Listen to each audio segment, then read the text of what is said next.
Bismillah,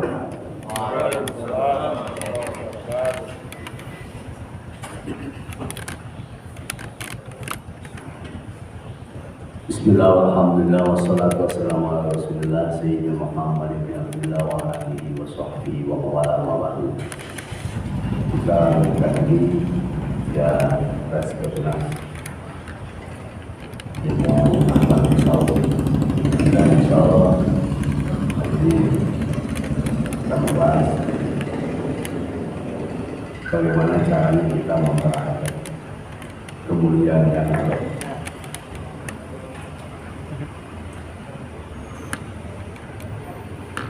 Ada kemuliaan yang abadi, ada kemuliaan semu.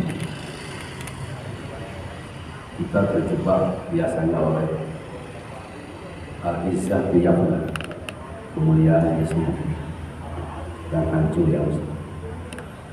Justru kita sering membahas tentang kemuliaan yang abadi. Al-izzah ini bagian dari yang dikejar oleh kaum sufi. Bahasa kita izzah itu kemuliaan, sama dengan karomat. Karomat juga kemuliaan. Cuma kalau karomat itu otomatis seorang yang bertakwa menjaga diri bahwa hanya Allah yang bagi sebuah yang ini itu otomatis boleh. Tapi izzah ini ada syarat. Kalau ingin memperoleh izzah kemuliaan yang abadi, berarti ada syarat. Di sini syaratnya dijelaskan dengan singkat.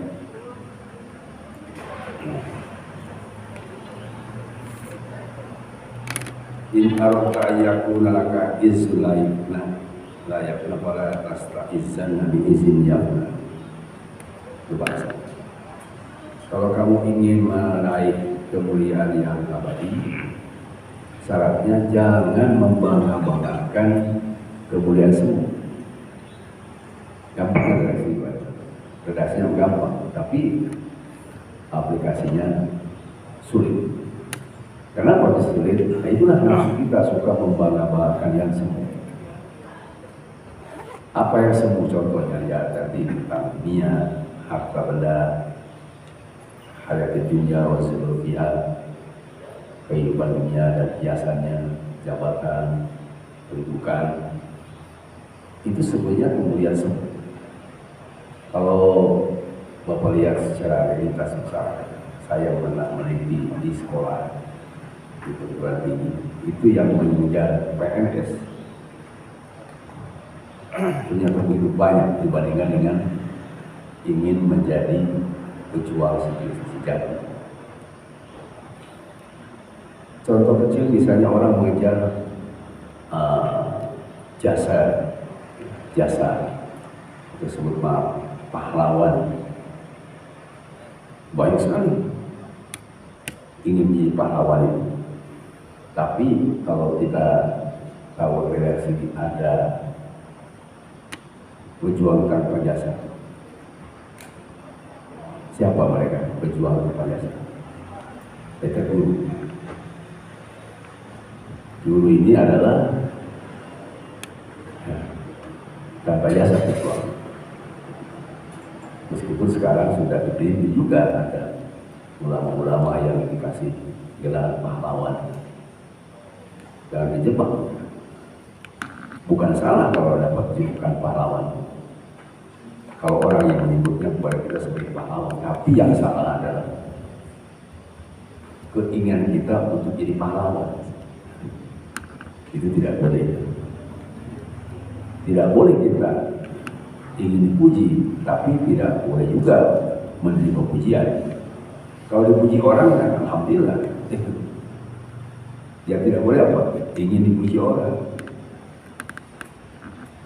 Kenapa orang ingin dipuji? Nah, itulah tadi syahwatun nafsiyah atau hududun nafsi, bagian jiwa manusia suka begitu, selalu ingin dipuji. Padahal orang kalau berbuat yang baik otomatis dipuji. Kalau kita misalnya ingin dipuji kan dibuat-buat. kerjaannya dibuat-buat, direkayasa, sehingga begitu dia sudah mendapatkan karena direkayasa, ya Tuhan. Itu yang berbahaya. Padahal kalau secara alami bahasa kita terus saja meniti karir sesuai dengan kemampuan kita, keibuan kita, profesional, itulah yang akan jadi abadi. Andaikan orang tidak memberi jasa, tidak menyebut kita orang terhormat, itu otomatis. So Allah nyuruhnya begitu. Istiqomah di dalam beramal. Kan ada hadis kagak populer. Abdul amal anwa ma'waid Allah. Amal yang paling utama itu yang dawam, yang terus saja dikerjakan, meskipun sedikit. Bahasa Indonesia kan sedikit-sedikit, lama-lama jadi bukit. Tapi kalau terus ingin jadi besar, ditumpuk dengan cepat, kemudian besar, itu jatuhnya juga sangat mengerikan. Nah, itu tadi disebut syarat kalau kita ingin mendapatkan kemuliaan yang hakiki atau kemuliaan yang abadi, maka jangan membangga-banggakan kemuliaan yang semu. Apa maksudnya? Kemuliaan hakiki itu milik Allah yang sudah disebut di Quran. Fa inna izzata lillahi jami'an. Kemuliaan itu milik Allah semuanya. Tetapi di surat Munafikun tadi ada disebut bahwa fa inna izzata lillahi wa lirasulihi wa lil mu'minin walakin munafiqina la ya'lamun. Kemuliaan itu milik Allah, milik Rasul, milik umat Islam. Kemuliaan itu milik Allah, milik para guru, mu'alim, ustaz, kiai, ajengan, habaib, dan umat Islam. Itu surah Al-Munafikun. Walakin munafiqin la ya'lamun, memang orang munafik tidak tahu. Jadi ingin mereka dapat kemuliaan itu membangga-banggakan yang salah, membangga-banggakan kezaliman, disertai dengan menghina ulama, menghina umat Islam, dan tidak percaya pada Allah. Ini yang terjadi sekarang. Luar biasa sekarang. Jadi ingin mendapat kemuliaan, apa itu kemuliaan? Jabatan, kedudukan, harta benda, materi, dengan cara yang salah rumusnya. Padahal kemuliaan hakiki itu tadi istiqomah, konsisten dan tidak direkayasa, alami saja. Insya Allah secara otomatis kemuliaan bakal datang sendirinya. Tapi kalau diusahakan oleh kita, kemuliaan dibuat rekayasa, bahasa Quran iftiro, dibuat-buat. Nah itu yang disebut ablam, paling dolim manusia merekayasa sesuatu. Bahkan yang paling dolim adalah manusia yang akda benar itu al-kibrillah, yang mendustakan Allah. Jadi sekarang itu yang terjadi. Makanya kita bisa lihat contoh. Ada ulama yang didustakan dengan berbagai cara, yang sudah dihina-hina, gambar fotonya juga diinjak-injak, saking benci mereka karena pengaruh komunis mungkin. Kok benci ulama? Karena dia muslim, aneh. Kalau bukan muslim, ya jangan bicarakan ya. Ini kok muslim benci ulama, itu ya sebut al-munafikun. La ya'lamun, dia tidak tahu bahwa kemuliaan itu ada pada Allah, kemuliaan ada pada Rasul, yaitu ulama, dan kemuliaan pada al-mu'minin yang umat Islam. Dihina-hina, nah itu sudahlah dia jatuh di dunia dia sengsara, bisa saja matinya busuk dan tidak dihormat orang. Banyak yang mendoakan salah, bisa saja. Kenapa? Karena salah lurus, mencari kemuliaannya salah. Itu bagaimana salah harusnya kalau mencari kemuliaan dekat Allah, dekatin Allah, ada ibadah pada Allah, keyakinan mantap pada Allah, dekatin Rasul, ulama, habaib, dan berbuat bijak menolong umat Islam. Jangan dihina-hina. Pasti otomatis di dunia. Yang mulianya abadi tadi. Saya itu milik Allah, kemuliaan milik Rasul, milik umat Islam. Itu dalam surah Al-Munafikun. Jadi sini syaratnya orang yang kau ingin mendapat kemuliaan, jangan membangga-banggakan kemuliaan semua.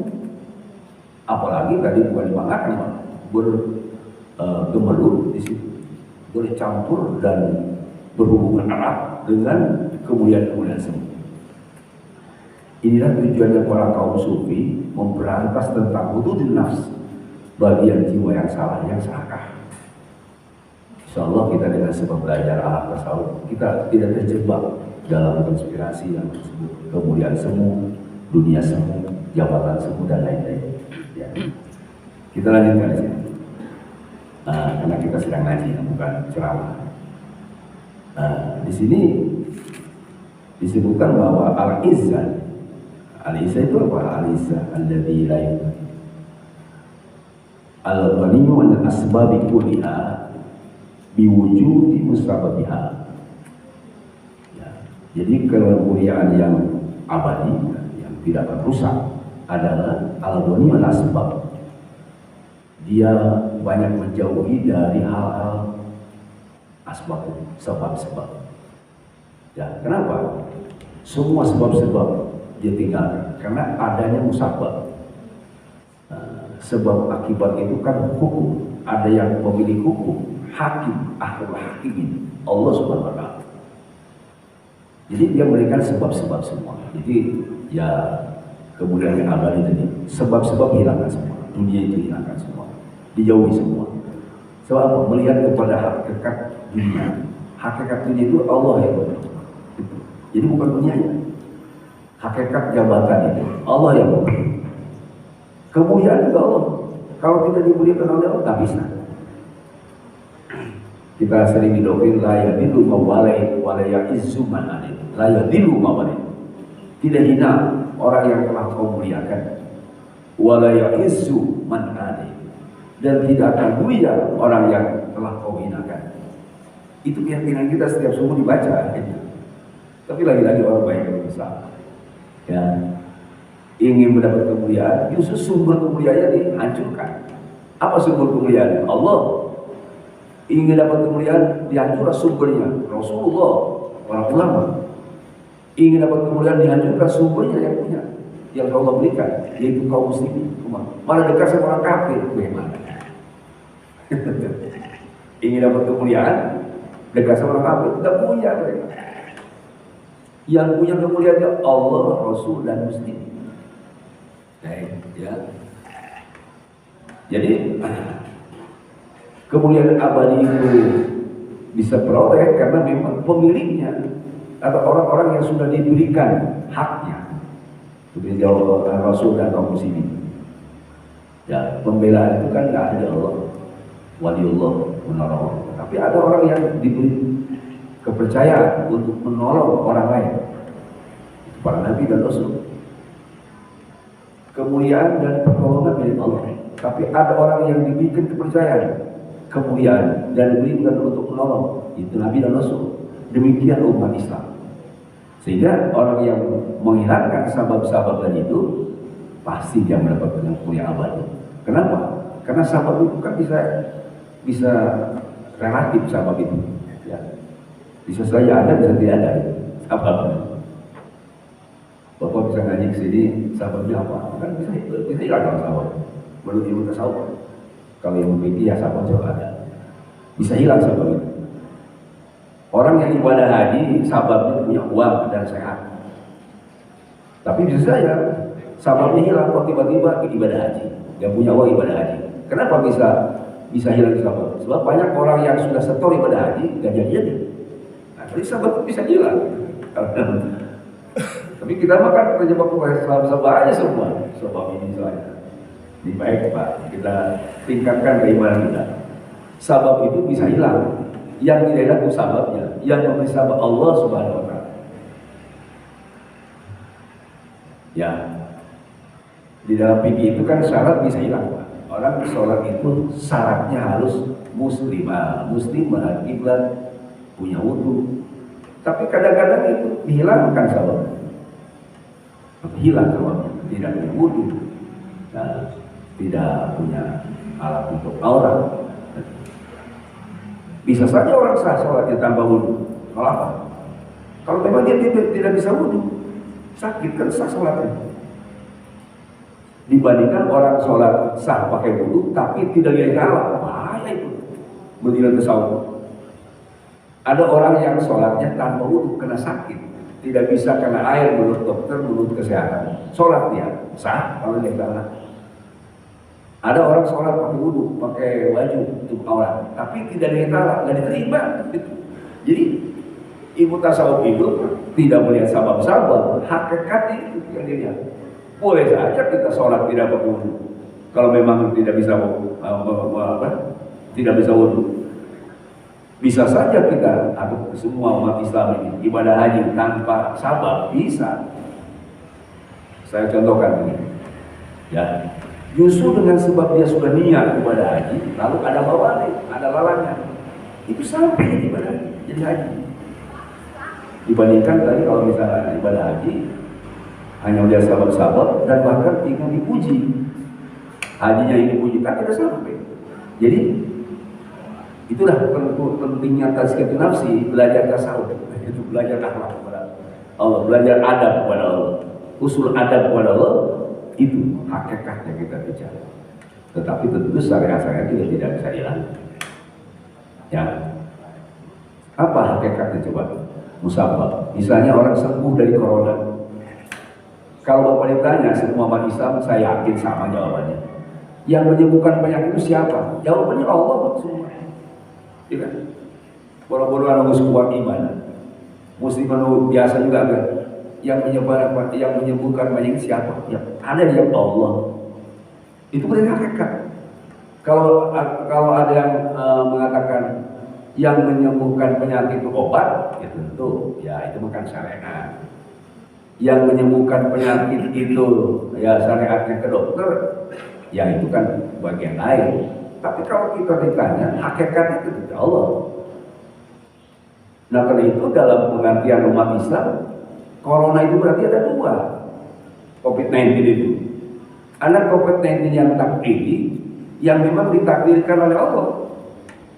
Meskipun dia pakai masker, menjaga jarak, menjauhi kerumunan, apa yang dilakukan? Prokes. Tapi kalau takdirkan dia kena wabah, ya kena saja. Itu kan berarti coronanya ditakdirkan Allah. Bahkan bukan hanya dia terpapar, meninggal dunia, padahal luar biasa. Usaha maksimal sababnya luar biasa. Gus pakai masker, tim lapis lagi masker. Bukan hanya jaga jarak, lari misalnya. Ya, tapi kalau takdir kan bisa terjadi dan bisa wafat. Makanya di Quran itu kan aina ma takunu yudhibul maut walaupun tufi buruji musayyadah. Di mana saja kamu berada pasti dikejar kematian meskipun berada di benteng yang kokoh kuat dan tinggi. Di mana saja kamu berada itu kematian sebabnya. Misalnya corona bisa saja terpapar meskipun kita sudah pakai alat yang lengkap. Nah itu takdir. Tapi ada satu lagi namanya COVID-19 kasbi. Ini karena ulah manusia. Misalnya tadi kena penyakit karena sebab tidak menjaga kesehatan, dia terpapar corona karena tidak pakai masker, dia terpapar corona karena tidak menjauhi dari kerumunan. Nah itu kasbi namanya. Karena itu kita jauhi kerumunan, pakai masker. Apalagi jangan mendekati orang yang sudah terpapar. Orang yang terpapar jangan beri orang ini lain kasbi. Kalau itu dilanggar, karena kita di taraf kasbi, Pak, di taraf usaha kita yang baik supaya tidak terpapar corona. Usaha kita yang baik supaya untung. Makanya di Quran Al-Anisa 79-nya, ya itu kan syariat. Ma aswaba min hasanatin fa minallah. Apa saja yang kamu peroleh dari kebaikan, sehat, dunia banyak, jabatan naik terus, apalagi harta, benda melimpah, itu dari Allah. Maka itu dari Allah. Tapi ma'asawah min hasanin sayyidin bernafsi. Apa saja musibah yang menimpa kamu, sudah fakir, sudah miskin, bodoh, terpapar corona lagi, itu kami nafsi, itu usaha kamu yang kurang, yang salah. Ada kekeliruan di situ. Tapi di ayat 78-nya kul kullu minillah, itu ingat. Apa kul minillah? Semuanya datang dari Allah. Baik dari Allah, buruk dari Allah. Jadi kalau kita hanya pakai ayat syariat rugi. Kalau orang hanya ngaji fikih rugi. Harus ngaji hakikat, harus ngaji adat, harus ngaji alat, harus ngaji tasawuf, rugi Pak. Ini terkata bahwa kalau kita hanya mengadakan syariat rugi. Coba ya, maaf begini ya.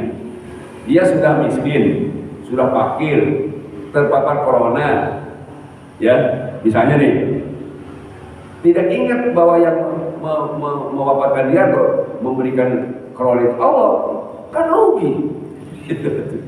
Sudah miskin, sudah bodoh, terpapar corona, mati lagi. Rugi kalau dia tidak ingat kepada Allah. Tapi kalau orang yang ingat bertawakal Allah, masya Allah, itulah nilai tadi. Al-izzu la yumna, kemuliaan yang tidak akan dihancurkan, atau izzu la yumna, kemuliaan yang tidak hancur. Kenapa? Allah memiliki. Bisa saja orang mulia maaf karena sebab sakit, bisa. Bisa saja orang mulia karena dengan sebab terpapar corona, bisa. Bahkan bisa mati syahid dengan sebab terpapar corona. Menurut hadis Nabi riwayat Imam Bukhari Muslim. Dan bisa saja maaf orang celaka karena sebab duit, bisa saja celaka dengan sebab banyak jabatan, dengan sebab banyak istri, bisa celaka. Dengan sebab sehat, bisa celaka. Orang itu tuh.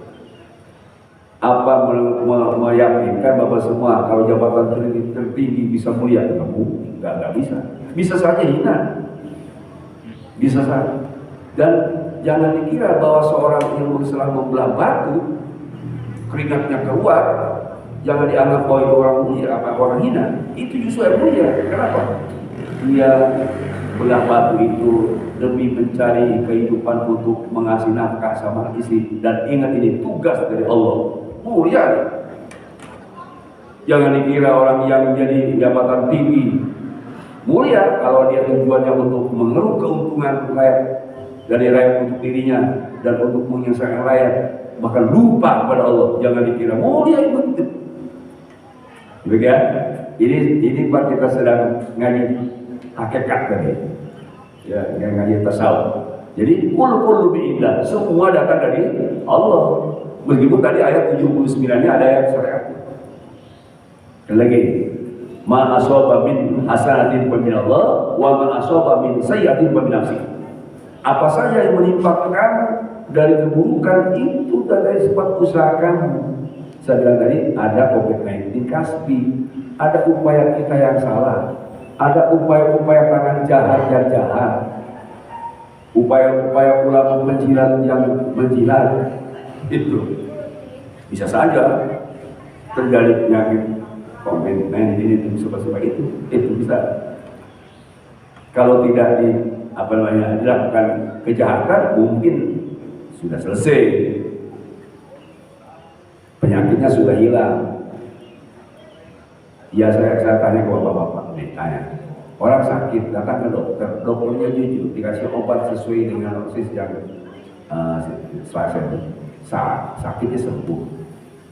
Tapi ada dokter sentimen misalnya, ngasih obatnya lebih atau kurang, dibiarkan saja orang yang sakit.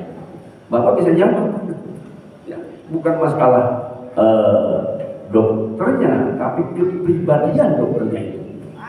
Bukan masalah pejabatnya, tapi kepribadian pejabatnya. Bukan masalah kiai dan ulama, kepribadiannya yang bisa menentukan baik tidaknya dunia ini. Sebab ada nurani tadi, ada akhlak, ada adab. Kalau sekarang ya dokter-dokternya sudah tidak beradab misalnya, kan bisa beradab itu. Kalau masalah kiai-kiainya sudah tidak beradab sekarang, bisa masalah besar itu bangsa kita. Kalau pejabat-pejabatnya tidak beradab, ada bukan tasawuf. Kalau pejabat tidak beradab, masalah bangsa kita. Tapi kalau sudah beradab semua sesuai profesinya, selesai dunia. Menurut saya apa? Jadi kembali semua itu kepada akhlak, adab, tasawuf, tazkiyatun nafsi. Bersihkan diri kita, jiwa kita dari keserakahan, dari keamanukan untuk bagian dirinya, tapi berikan pelayanan terbaik untuk umat. Melayani terbaik untuk umat. Kalau semua sudah berperan itu, insya Allah aman. Ini sabab tadi, kalau kita ingin mendapat kemuliaan yang abadi, hilangkan sabab-sabab itu. Apa sabab itu? Jabatan-jabatan semu, dunia-dunia semu, apalagi pangkat yang semu. Sabab-sabab itu apa? Hakikatnya kan Allah yang memberi. Musababnya Allah. Kalau tidak diberi oleh Allah nggak jadi. Kekeluntungan oke saya punya banyak yang mantan calon DPR stres. Dunia sudah habis, ya, sampai gila ya. Sebab dia tidak tahu hakikat. Dikira dia dengan sebuah duit bisa jadi DPR, dikira dia dengan sebuah duit bisa jadi menteri, nggak bisa. Kalau Allah nggak kasih, nggak bisa. Makanya tadi kalau usaha tidak maksimal, lalu ada kegagalan menurut kita, itu baik menurut Allah. Nggak ada yang gagal kok dari Allah. Ya khairi wasamin Allah semua. Allah bisa memberi baik, bisa memberi buruk, kan sudah ada Allah. Mungkin kita diberi dulu, diberi sakit dulu, diberi corona dulu, tadi bisa kita mulia. Isu layak, kemuliaan yang tidak rusak. Apa saja ada dalam hadis Bukhari Muslim, riwayat Bukhari Muslim dari Abi Hurairah. Asy-syuhada khamsah. Syahid itu ada 5. Syuhada itu ada 5. 1, al-mat'un, orang mati syahid kalau dia mendapat penyakit menular, penyakit wabah, penyakit corona. Kalau dia meninggal dengan sebab penyakit wabah atau corona, dan dia yakin dari Allah, tidak pernah mencacamaki ulama, tidak benci umat Islam, iman Allah, syahid. Itu ya tentu mati dengan sebab corona. Ayo benci ulama masih gak ada mau jadi syahid. Wah, ya. Ini yang tadi syahid dengan amanul, dengan penyakit corona, itu bisa terjadi.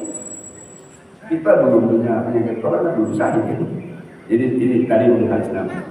Jadi bisa saja kemuliaan yang hakiki, kemuliaan abadi diberikan kepada orang yang menurut kita mendapat bencana, bisa saja mendapat musibah ujian, bisa. Dan dua tadi orang yang sehat segar bugar mendapat dunia belum tentu mulia. Ya, jadi tadi syahid ada 5, ada 1 al-mat'un, orang yang mati syahid itu karena sebab penyakit komun, penyakit menular, penyakit wabah. Kalau sekarang corona. Yang kedua, orang mati syahid itu al-mabtun. Tadi al-mabtun, orang yang punya penyakit dalam, paru, penyakit jantung, diabetes, penyakit apalah mah dan lain-lain. Kalau dia memang yakin itu dari Allah, lalu dia berjuang mempertahankan hidup lama, penyakit kronis, penyakit jantung lama, penyakit paru-paru, menahan penyakit dan derita penyakit, apalagi corona, menahan derita dari corona, dan ini yang dari Allah, syahid. Dibuat al-mabtun. Ya. Yang ketiga yang mati syahid itu al-gharib, orang yang tenggelam, terlalu terbawa arus banjir bandang, ada tsunami, apalagi gharib itu dia naik pesawat terjun ke laut atau naik kapal laut lalu oleh kena ombak besar lalu dia tenggelam di situ, syahid. Yang berapa tadi? 3. Yang keempat, syahidul hadmi, orang yang tertimpa benda-benda berat, sedang jalan di pasar tabrak becak, mati, syahid. Sedang jalan ke Bangun Jakarta di jalan tol, tabrakan dengan mobil lain, mati syahid. Atau kita sedang jalan di jam perjalanan olahraga, tiba-tiba ada mobil blong remnya tertabrak mobil, mati syahid. Coba luar biasa ya. Dan lain-lain. Di rumah sedang tidur, tiba-tiba ada gempa bumi, lalu runtuh rumahnya, tertimpa kebutuhan rumah, mati syahid. Lagi banyak contohnya. Yang kelima ada as-syuhada fisabilillah, as-syahid fisabilillah. Syahid fisabilillah itu orang yang membela agama Allah. Ini juga ada ABC-nya. Pertama, orang syahid fisabilillah itu orang yang mengangkat senjata membela Islam, membela umat Islam. Karena ada kafir harbi menyerang, dia membela Islam, mati gugur di medan syahid. Dan ada juga orang yang membela Islam itu karena memperjuangkan kebenaran, keadilan, sampai dia gugur di medan itu, mempertahankan kebenaran tidak dengan senjata, meninggal syahid. Ada kezaliman di sebuah penguasa, lalu kemudian dia demo mempertahankan masyarakat supaya diberi keadilan, karena kezaliman supaya hilang. Lalu misalnya disemprot gas air mata atau kena tusuk atau kena batu, meninggal di situ syahid. Karena tidak membela kebenaran. Dan ada memang yang syahid tadi, dia sedang ngajar di masjid, pesantren, di majelis taklim, seorang ulama, ustaz, mualim, kiai, ya, kemudian meninggal sehat, kemudian ya maksudnya tidak corona, sehat, meninggal biasa. Itu kalau membela kebenaran, ngajar di masjid bisa syahid. Jadi itu kelompok as-syahid fisabilillah. Jadi kalau saya lihat realitasnya memang ada 3 syahid itu. Ya, ada syahid di dunia. Syahid di dunia yaitu orang yang mendapat jasa, dipuja, dipuji, ini sebagai jasa untuk bangsa, untuk negara, untuk umat, sehingga dikasih monumen pahlawan. Nah, itu syahid di dunia. Siapa saja yang bisa memberi pujian kepada orang yang sudah berjasa di dunia. Ya, siapa mereka yang berjasa? Ya siapa saja dipuji oleh kita. Ya syahid dunia.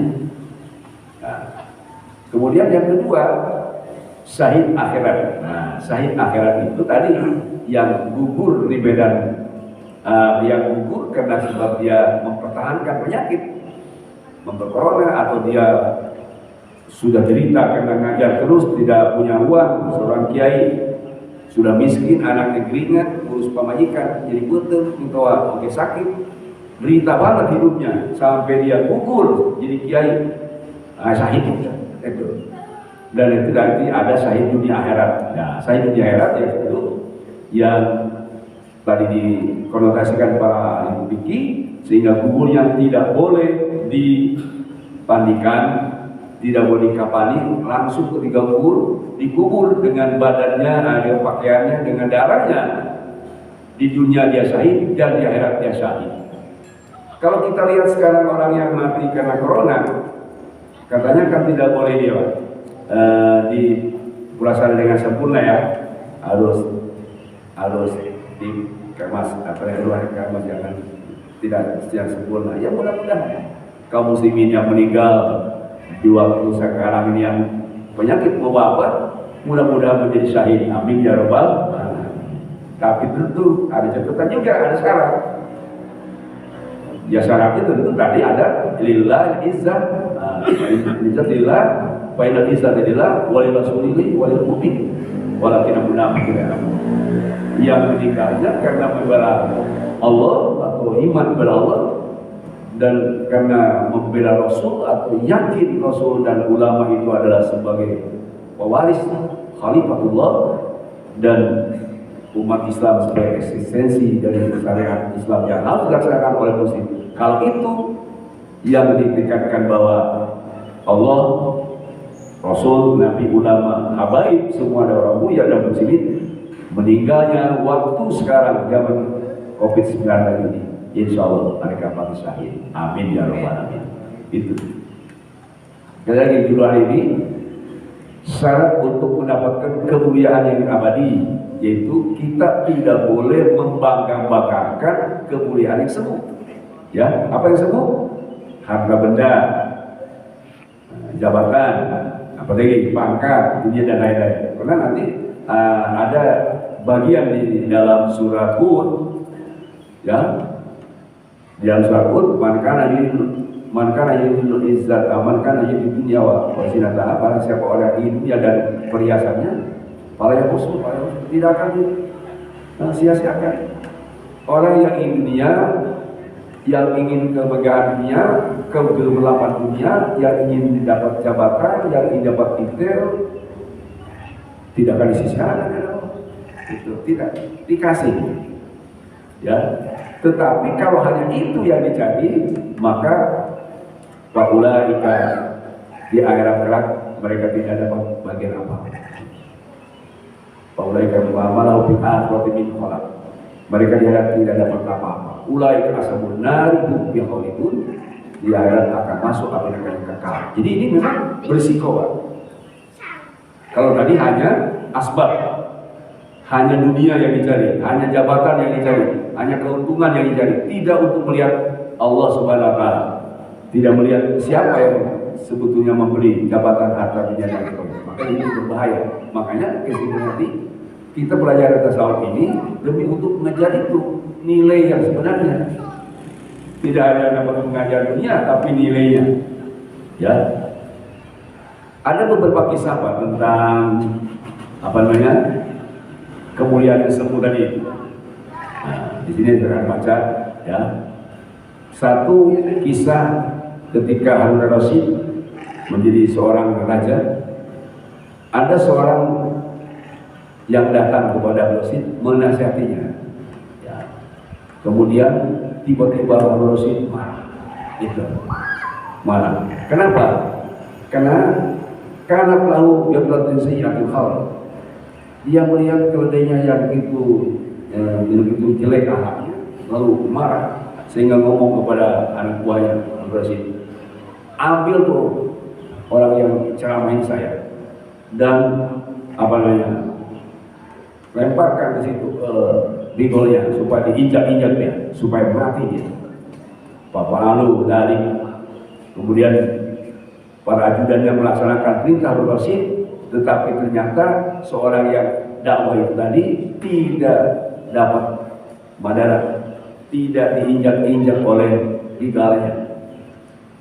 Ar-Rasyid ngomong lagi, kalau utruhu bibit wabinu alaihi bab, udah penjarakan saja tuh ke kamar, satu rumah penjara, dan kunci bahkan harus disemen pintunya, digembok, ditutup rapi. Seorang laki-laki tadi yang dakwah itu diperintahkan kepada tuanya dikerjakan juga. Apa anudari kan dikerjakan, dimasukkan ke kamar penjara, kemudian ditutup rapat, digembok, disemen. Tiba-tiba begitu dilihat oleh para pegawainya Ar-Rasyid, dari kebun. Bahwa yang pingustan bahwa boleh masuk ada di kebun, sementara pintu buah-buahannya tertutup rapat. Ya, kan kaget, mereka sudah dimasukin ke dalam, tiba-tiba ada di luar. Dilaporkanlah kepada Ar-Rasyid, ya Tuan Raja, itu yang di penjara sekarang udah di luar, ada di kebun. Coba bawa ke sini. Enggak boleh bawa ke sini. Ditanya oleh Ar-Rasyid, siapa yang mengeluarkan kamu? Man akhrajaka minal bait? Siapa yang mengeluarkan kamu dari penjara ini? Ya, dijawab adkhilni al-bustan. Yang mengeluarkan saya ini, yang memasukkan saya ke kebun. Ditanya lagi, man akhrajaka bustan? Siapa yang memasukkan kamu ke kebun? Kata seorang ulama tadi, yang mengeluarkan saya dari penjara. Jadi, ditanya, siapa yang mengeluarkan dari penjara? Kata si ulama itu, yang memasukkan saya ke kebun. Siapa yang memasukkan kamu ke kebun? Yang mengeluarkan saya dari penjara. Maka Abu Rasid mengatakan erkabu dapat wa tawafu bihi bil balad. Udah tangkap sekalian, borgol dia.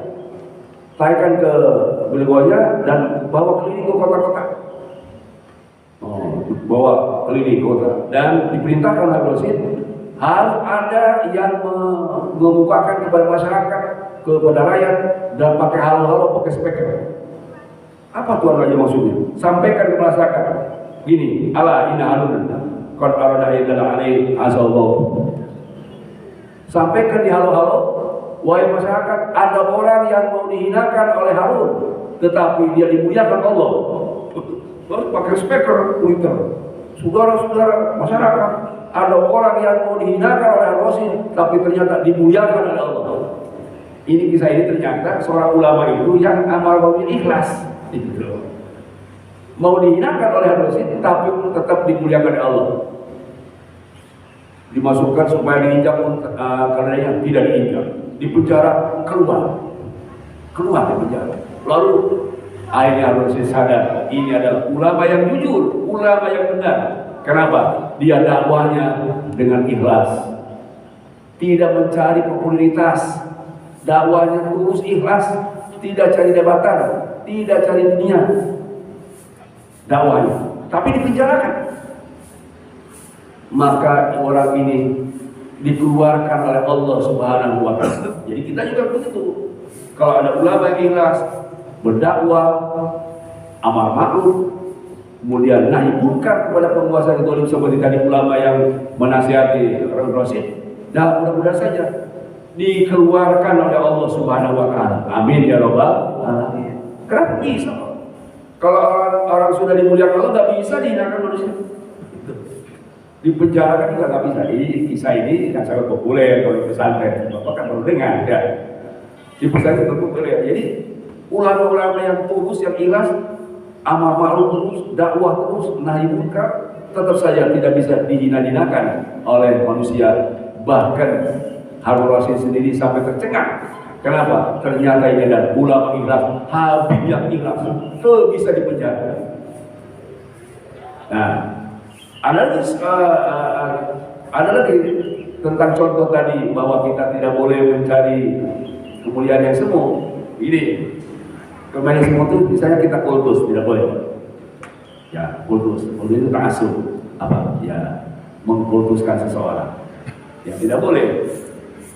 Jangan pun mengkultuskan. Kita kadang-kadang membanggakan guru, boleh.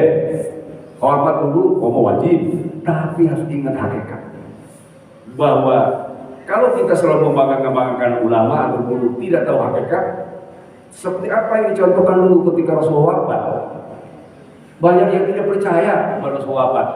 Sampai Umar bin Khattab, kalau ada yang mengatakan Muhammad wafat, aku tebas. Terpercaya dari wafat bawah. Nah, ini juga ada kisah di dalam ajaran tasawuf itu. Ada seorang nangis datang kepada ulama. Ini tadi dalam aja ini ada seorang datang kepada ulama, nangis, terus nangis. Ditanya, kenapa kamu nangis? Saya nangis itu karena guru saya meninggal. Ini saya sedih. Guru saya meninggal, saya sedih. Ya. Maka dijawab aja, tapi lah, dah isuk. Kamu kalau begitu salah. Kenapa? Kenapa kamu mau membanggakan yang meninggal? Kalau kamu mau membanggakan kepada yang tidak meninggal, siapa yang tidak meninggal? Allah Subhanahu wa Ta'ala. Kamu kalau sampai nangis begitu, kalau hormat iya, tapi kalau kamu ulama meninggal menangis, lalu kamu tidak punya keyakinan Allah zat yang tidak mati, bahaya. Nah, ini juga sama, ya. Sekarang itu banyak ulama-ulama meninggal, hati-hati. Allah sudah yang menakdirkan seperti itu, sudah jalannya seperti itu. Mereka sudah cukup amal ibadahnya. Saya punya teman Pak, guru lagi, Kiai Haji Nur Ali. Itu punya anak namanya Amin Nur, teman seperjuangan saya, 15 tahun di BKSP. Kemarin meninggal di Makassar. Kiai Haji Rasid Abdullah Syafi'i. Selain ya saya seperjuangan dia karena ada punya cerita khusus dengan beliau. Ketika Pak Soleh mendapat wakaf dari Pak Jarman Ajam di Pulau Air Sukabumi, airnya jernih luar biasa. Terus Pak Soleh bilang ke saya, pulang ke Jakarta, ternyata datang ke Abdul Rashid dan diserahkanlah tanah itu ke Abdul Rashid oleh Pak Soleh, dan saya tahu menyaksikan Pak Abdul Rashid Abdul Syafi'i menjadikan ketemu dengan saya. Saya ingat waktu itu saya datang ke Pulau Air itu kan masih kosong Pak, tidak ada apa-apa. Pak Abdul Rashid Kiai Abdul Rashid Abdul Syafi'i nunggu di situ, nunggu di pinggir itu, di pintu gerbang itu, dan berangkulah ke Pak Soleh. Terima kasih, lalu kita dibawa keliling di situ. Itulah yang sekarang jadi pesantren Tahfidz Putra Pulau Air di Sukabumi. Jadi saya cukup kenal sama beliau. Ketika beberapa acara yang penting juga selalu saya diundang, ya. Tapi kemarin meninggalkan kita selama-lamanya. Betul. Kemudian siapa lagi?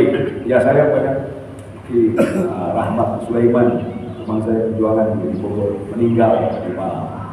Tadi jam 1 Buya Royan di Ulat Asli, bukan Ulat Asli, ulama, pejuang dan konsen membela keislaman, keadilan, kebenaran, meninggal di jam 1. Jadi ini semua sudah takdir dari Allah, ya. Dan bukan meninggalkan karena korban atau bukan, tapi ini sudah harus disikapi oleh kita. Itulah kita harus sebatas menghormat, kita sebatas mengaku sebagai guru, kita sebatas mengaku sebagai teman, tetapi jangan sampai tangisan ini membahayakan kita, menggoloskan kita, sehingga kita rugi. Mereka sudah dipanggil Allah mendapat kemuliaan, kita yang ditinggalkan sedih, tidak dapat apa-apa. Yang penting kita adalah ikhlaskan mereka itu. Mudah-mudahan diterima sebagai syuhada, amin ya rabbal alamin. Kita sebagai pelanjutnya untuk tadi berusaha maksimal. Apa maksimalnya? Itu kan cari pengganti, yaitu cetak ulama, mencetak ulama. Sebab kalau mencetak pejabat kan rada gampang sih banyak pada haraya. Ini ulama yang susah pada rebu. Sudah jadi KGPU, udah bilang Mas Arden, alim, gak mau. Pada itu justru yang mulia, menurut saya. Sebab nanti kalau kita sudah punya ilmu keislaman, toh jadi jabatan apapun yang diperoleh, dia akan tetap mulia. Sebab apa? Membela yang abadi. Ya, kemuliaannya jadi abadi, sebab membela yang abadi. Siapa yang abadi? Dan Allah Subhanahu wa taala baqi, wujud tidak bakal, baqi kekal. Itu yang harus kita cari.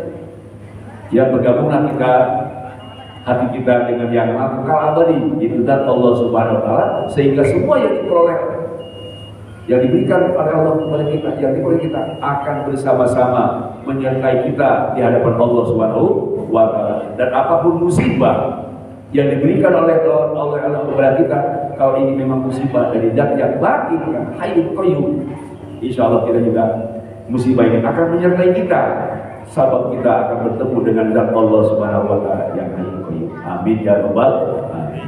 Terima kasih atas perhatiannya, mudah-mudahan manfaat apa yang disampaikan. Allah senantiasa memberikan taufik hidayah yang dimohon istiqomah. Jadi hari ini sebenarnya judulnya bagaimana kita mendapatkan kemuliaan yang abadi. Ternyata jangan membangga-banggakan kemuliaan yang semu, yang tidak abadi. Jangan, bukan tidak boleh kita dekat, boleh kalau dekat dengan dakwah, tapi jangan dibangga-banggakan. Apalagi membangga-banggakan kezaliman, apalagi membenarkan kebohongan, itu tidak boleh. Kemarin sudah ditulis ya, sudah baca hadis kemarin ya, yang membangga-banggakan pejabat yang berbohong, yang zalim, itu tidak dianggap umat Nabi, dan Nabi bakal melepaskan diri serta tidak akan mendapatkan hal dari Muhammad SAW. Udah mulai dibahas. Mudah-mudahan Allah memberikan taufik dan hidayah. Jadi mari kita akhiri perjalanan pagi ini dengan sama-sama membaca Al-Fatihah Majlis. Subhanallah wa bihamdika, asyhadu an la ilaha illa anta, astaghfiruka wa atubu ilaik. Wa sallallahu alaihi wa sallam sayyidina Muhammadin walhamdulillahi rabbil alamin. Assalamualaikum warahmatullahi wabarakatuh.